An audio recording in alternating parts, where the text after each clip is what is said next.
Hi everyone, I'm Dave. Welcome back to Goodford Model Railway. Today's update is a third and, dare I say it, final track plan inspired update. What you're looking at now is probably 90% of the way there to planning the final layout, which will be Goodford MK6. So I wanted to jump back and give you a bit of background as to how I've come up with this layout and the process behind doing so.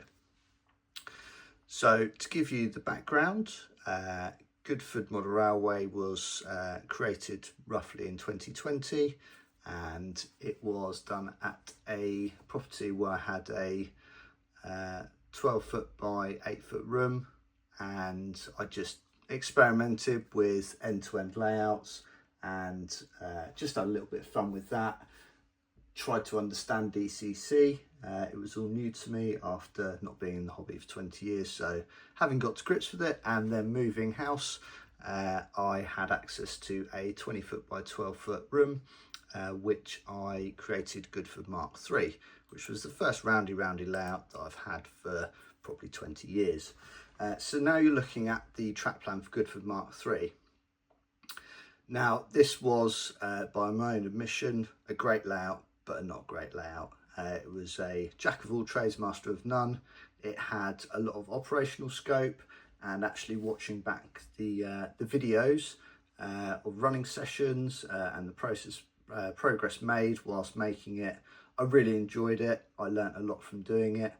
Operating it was quite difficult, and it meant taking stock on and off the tracks, mainly because the fiddle yard wasn't big enough. So I hadn't really thought a lot of things through from the start. I just wanted to get trains up and running because I had that itch just to get going with it and see stuff running around. That then evolved into a Goodford Mk4, which was a completely new layout. In the same room, it had a huge fiddle yard and a relatively small scenic section, and there wasn't really any operational scope to do anything on the scenic section other than stop a DMU at the station or stop something at the junction. This would probably be a great exhibition layout to show off rolling stock, things like that, but I discovered after building this that actually I want something a bit different to that. I want to be able to have fun actually operating as well, with different things to do rather than just watching the trains go by. So I then kept the fiddle yard because it all worked really well and I was happy with it, and tried to introduce a little bit more operational scope. Now actually this is Goodford Mk5. It wasn't that much different to the predecessor in real terms, because realistically it was just a double track main line, another double track main line with a junction on it, and that's how I operated it. I would stop things at the station, so there was scope to actually stop passenger and freight trains at the station, and leave things idling and things like that. One thing I did introduce in this layout was a DMU shuttle, which was run automatically via ABC braking, and that ran all the way along the bottom here and round into this tunnel. I think this layout suffered with a similar issue to the one before it, where there was too much fiddle yard and not enough scenery. So when I watched back my videos, it was always a case of, right, well, I want to make this bit scenic, I want to change this or add to it in this way. There wasn't really, I think it was a case of all track and no scenery. So once the track was down, it was almost done, and it didn't ever feel like it was the railway through the world. It always felt like I was creating the world around the railway, and I didn't have enough baseboard space to be able to overcome that. So believe it or not, to get to this stage, I counted, I've actually created 59 different track plans in the last 6 months for Goodford Mk6. So Goodford Mk6 is in a new house.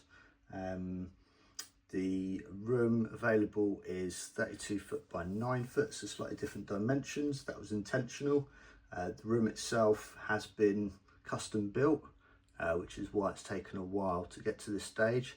The next video I will actually do an overview of the empty room, just so you can see what I've spec'd into the room to make it work for a railway, but also be okay for something else in the future should the railway not be there forever. But let's cross that bridge if we come to it. So through this process, as I said, this is the third video I'm posting live of the layouts that I've come up with. And I think, dare I say it, I was going around in circles, if you excuse the pun, and overlooking certain things. So I thought, do you know what, let's go back to basics and write stuff down. So I created a spreadsheet in typical Dave fashion. So the first tab on this spreadsheet, don't worry, I'll run through this quite quickly, were the decisions I needed to make. So the key decisions about what I wanted. Now, I wrote them all down. I then color coded them in order of preference. So green is most preferable, yellow is okay, and red was a no-no. And I've actually changed into italics and bold the results that we've got with the current layout, just so I could work out what I actually wanted and what I've managed to achieve with it. And as hopefully you can see, it's pretty much all the greens that I've managed to tick. Types of areas, I've managed to include a junction, which I didn't think I'd be able to, but I have.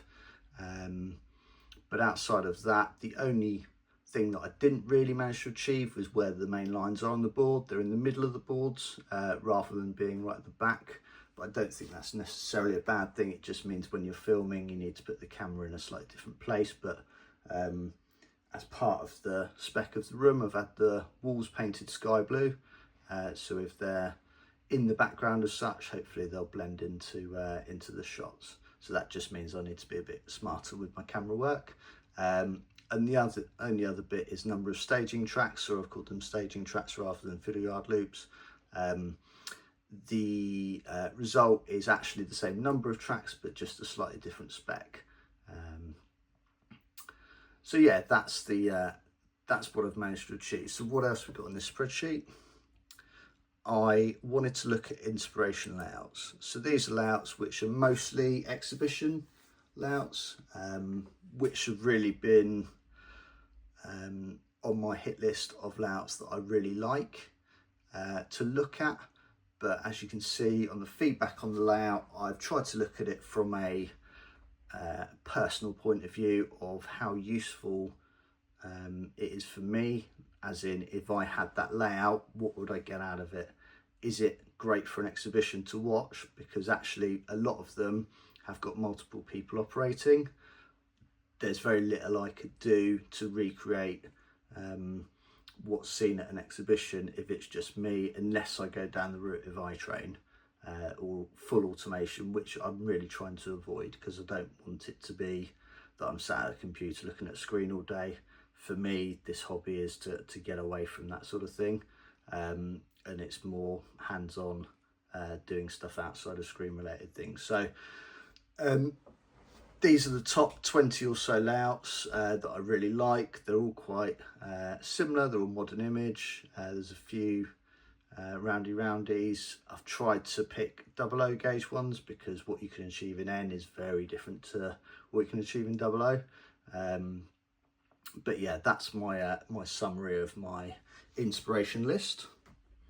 And then, as I've touched on quite a lot on this video, these are points that I can draw from my experience, so from previous layouts I've built and through the thought process, what I've actually come up with. So quite a key thing for me that I discovered in the last layout, I don't really have much patience for doing buildings. I don't think I have that skill level to do from scratch, and I don't know if I want to go down the route of getting a cricket machine and and making them to that degree. When I watch other people doing it, I'm blown away. I think it's fantastic, but I'm not sure that that's for me. I love making a cardboard kit, but I think just a handful of individual buildings would probably be all I'd want to do. So doing a city scene would be out. It's just one example of one of the things I've learned, but you can see all 10 or 11 of them on the screen there. So just for a point of comparison, as I said, the room itself has been built especially for this layout. And although one of the challenges I had when trying to plan previous layouts was I didn't ever feel like I had a long enough scenic run without it hitting a corner. So intentionally we've gone for a longer room this time, but to keep within the relevant regulations in the UK, we had to reduce the width on it. But I think looking at it, it felt like, oh, this room's going to be a hell of a lot bigger, and it is from a length point of view, but losing a few foot on the width, you soon realise how much you use that width on previous builds.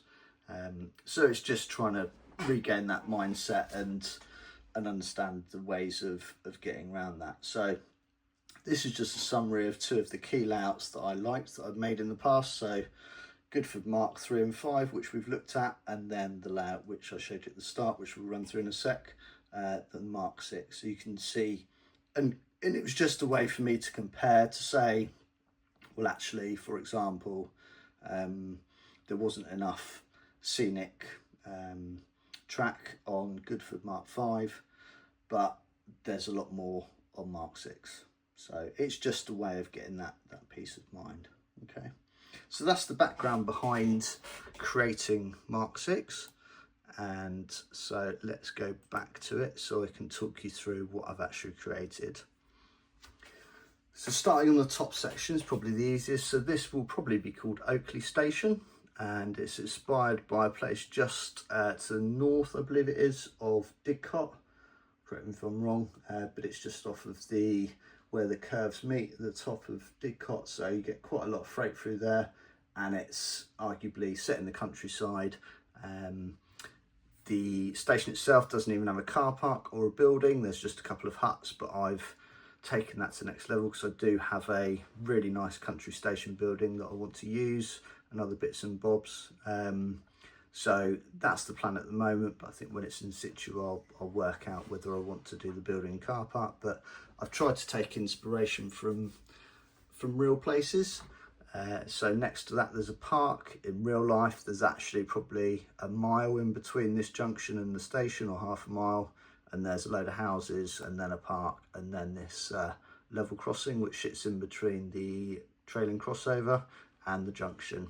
Now in the real world this junction here runs off to a stone terminal, I believe, with 3 or 4 tracks, and it's like a virtual quarry.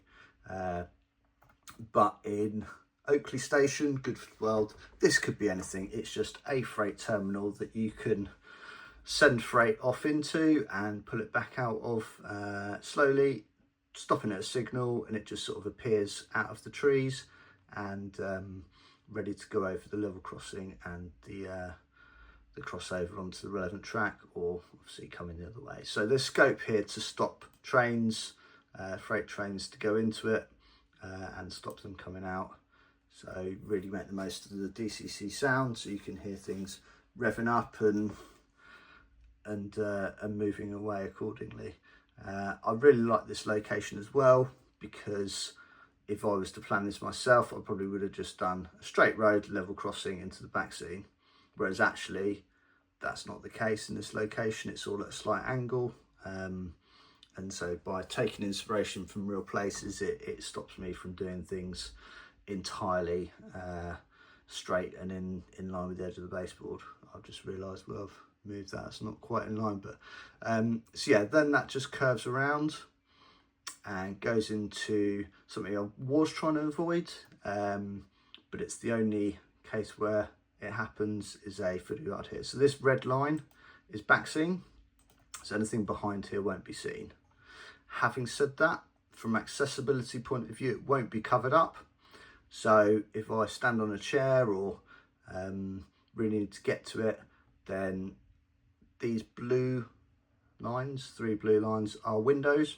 So if there's a real issue, I can lean over and open the window and run outside and sort the issue out from outside. It's not ideal, but in my experience, it's very rare that I would need to get to a bit of fiddle yard for a derailment, for example. But there is scope to do it should I need to. Or as I say, I think the back tracks I could probably just about lean over and reach. The ones closer to the back scene I might struggle a bit with. Obviously on the end here I can reach in around to get these small tracks here, dead end tracks. So that's one compromise that I've made, but I think the thought process and the solution is there. They're still accessible should they really need to be.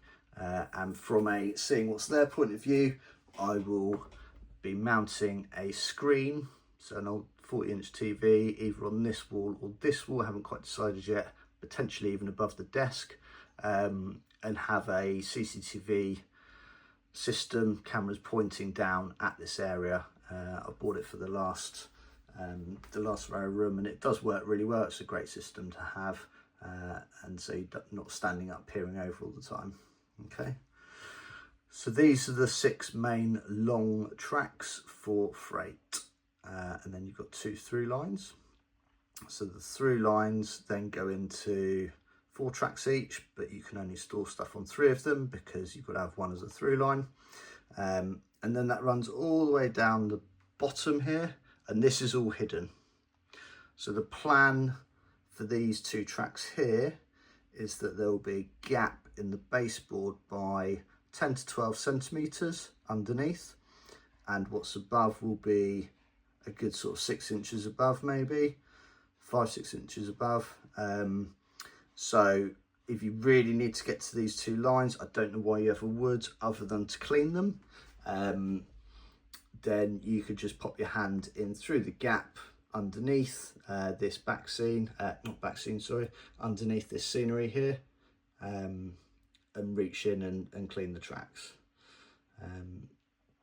So yeah, that runs all the way around and then comes out of what will be a covered area, which will be a town scene, most likely an industrial estate or maybe a small housing, like start of a housing estate. It's worth noting at this stage that on top, these little lines here, this loop here, is going to be a Falla loop. So that will have the Falla van, which I introduced in Goodford Mark3.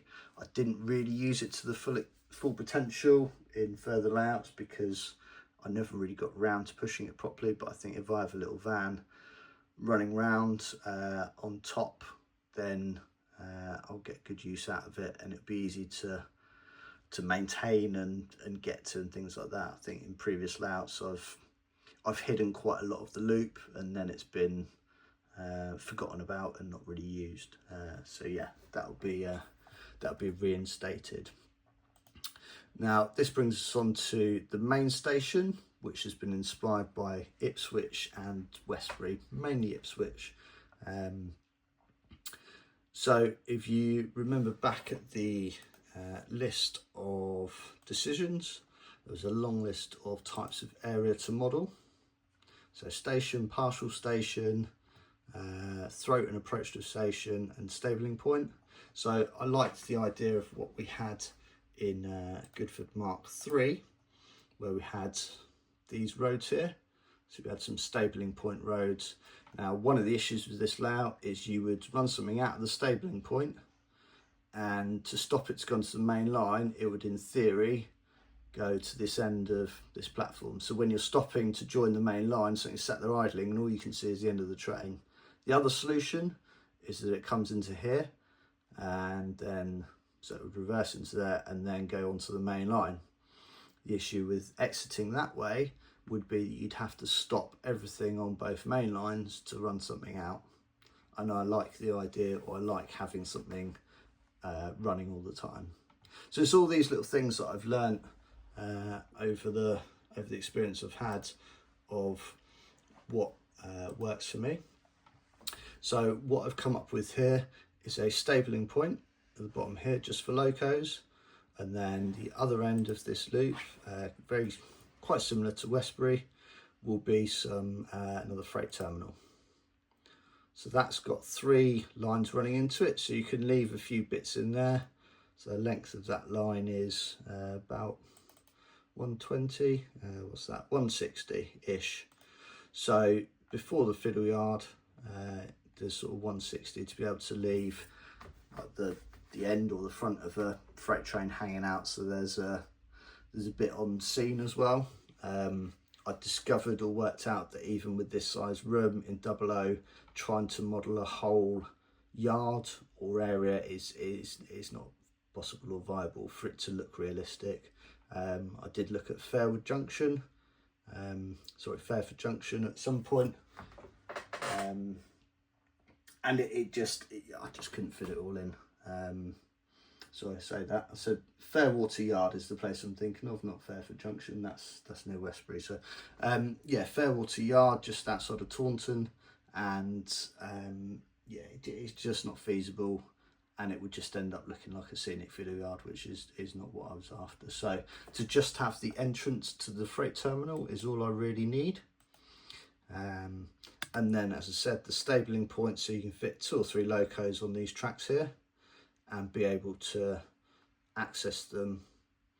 Vans and things can access them through this here. So this section here will lift out, so you can get to the Fallow Road system and be able to reach everything else in this corner, in this area.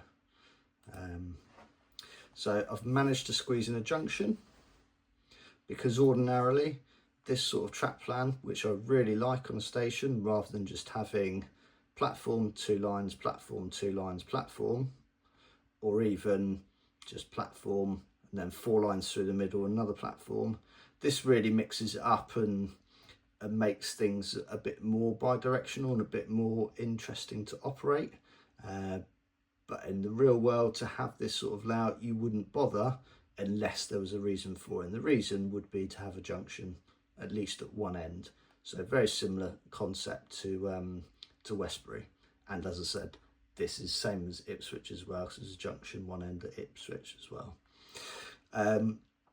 To actually have a junction that works would require another 2 or 3 foot in the room, and what I've learnt from Goodford MK6, this one here, where I had a similar concept and I had a junction, I lost 3 foot plus the bit to get onto the track. So you're losing the best part of 4 foot of the room just to have the junction lines looping round to get back to where the other part of the junction is.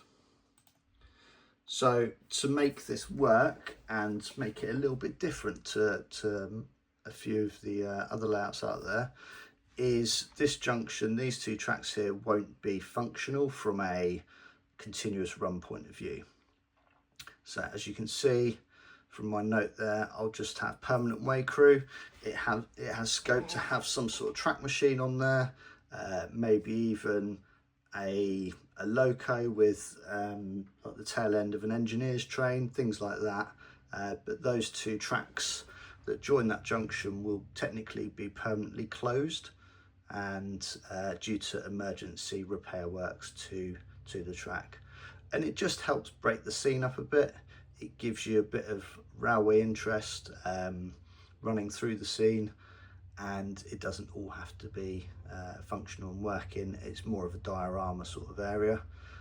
So this round here will be a retaining wall, and then I will try and make it look like the retaining wall carries on behind the road bridge, but obviously you won't be able to actually see down there because it's too far away from anywhere you might be standing. But it will look like it carries on. So I might put a mirror on the end here, or maybe just a black bit of card just cover it up with stuff on the tracks, or a tree or something. I'll work out a way of hiding that where that disappears off. But yeah, that's the concept and idea, and I really like the idea of having the tracks going next to a retaining wall. I took that through, there's a bit in Bristol, what's it called, Dr. Day's Junction, just outside of Bristol Temple Meads, where you've got 4 main lines that run all sort of in a cutting with the retaining wall either side. So sort of took the idea and inspiration from there. So hopefully I haven't jumped around too much. The only other bits probably worth mentioning, the front of the station here, I did have an idea to extend the board out, maybe at a lower level. But actually if I do that, I don't need to do that straight away at the first part of the build. I can bolt that on afterwards at a later stage. Maybe after I finish building the scenery right at the back here, as long as I can reach this track. As I said earlier, I'll be able to reach these 2 tracks behind from underneath and reaching up to clean them and stuff. So I could probably come out of there by sort of 30 centimeters maybe. It's just about a case of how tight this feels in the middle here. These lines here, so you've got a reception line for the freight area. You'll have a little catch point here, so this reception loop, this will all be where your freight trains come out of and wait there ready to join the main line. That was a bit of inspiration to it from Westbury. It's really nice to see trains coming out of the one of the yards and sitting there idling next to a signal waiting to pull out into the main line here, and crossing all the tracks across the junction. The junction's a bit of an angle. I've tried to make it as realistic as possible. I don't want everything to be too straight, and actually the lines that will be running, so all the lines that will be used, I've tried to make smooth as possible, so there's not too many S-bends on. The only real S-bends are on the bit that won't ever be run, so it won't be that obvious that they're there. And then you've got crossovers at either end, so just talk through these. So this crossover here, this one here, they would be used for stuff that might come from the branch line and run into the station there, and then want to run back, sorry, the other way around, come from the main line up to there, and then it can join the branch line should it need to. That's the only real purpose of this junction here. There's obviously the scope to stop something at the station here and then run it round on this line. You could also run it round on the bottom line here, or you can join the yard, so everything is accessible from this direction via this crossover here. You can also run trains from the right hand side of the layout into there. If you want to access the stabling point reception, then that's all accessible from this line up here. And that's the clever bit of the layout, which I quite liked on Goodford Mark III. So this had a junction which actually was visible, but the end of it wasn't particularly visible, and you could run stuff into a separate bit of the fiddle yard and then run it out into a stabling point there, so it never fouled any of the main lines. So we've sort of tried to replicate that concept, but in this instance we've got 6 fiddle yard tracks all up here, which are all long enough for my longest freight train. So that allows for all sorts of different types of freight, and there's nothing to say what type of freight it will be. At either end it is just a nondescript yard of some sort. And then last but by no means least is the branch line up here, which just runs up to there, and that will utilize the automatic shuttle, which I've programmed into a Bachmann 158, so that will just shuttle back and forth up to the terminus there. As you can see, the layout is a folded dog leg, so the actual running length means that if a train is running at a scale 60 miles an hour, then it will take a minute and a half to do a complete circuit, which is twice as long as previous layouts. So it really gives you the scope to potentially run 2 trains on one line. Something I envisage doing is the line which doesn't mean you need to cross over, so that would be the inner line here, which means you don't need to cross over into the depot yard area. We'll just have 2 trains running at the same scale speed, so they never run into each other. To maybe have an IET and a castle set, something like that, both running at a similar speed and just running through, so they're sort of a way of automating or semi-automating, so you don't see the same thing going past you continuously all the time. So hopefully that covers everything. Just having a quick last look. As I said, the only bit I haven't really decided upon is what to put at the front of the lines here. I think, to be fair, I will probably just put a car park, maybe one side of the station building, wherever that ends up, and then maybe just some greenery, bit of wasteland on the other side. I don't want to overcomplicate it. I don't want to try and squeeze too much in. In looking around relocations, it is quite clear that there is quite a lot of greenery in between anything the other side of the railway, especially in the station that I'm trying to portray here. So Westbury is sort of in the middle of nowhere, with not a great deal around it. So that's the sort of look and feel I'm going for. So although it's technically and appears to be quite a big station, I'm going to dumb it down a little bit and make it feel like it's sort of on the edge of a town rather than being in a town centre. And then Oakley Station, as I mentioned before, that will be very much surrounded by greenery. It's only a small station. It's more just for interest to look at rather than no station at all. Nothing would really stop there, maybe the occasional DMU, but everything else will fly through, and that's the way I'll operate it as well. So yeah, I think that's it for today. Thanks very much for sticking with it. As I say, the room itself that's going in has just been signed off, and it's ready to go. So the next video I'll do shortly will be just to show you the inside of the room with nothing in it, and talk through the decisions made behind all the things in the room, from the walls, the flooring, lighting, all that sort of thing. But that'll be a relatively short video, I think, and then I will jump in and start constructing.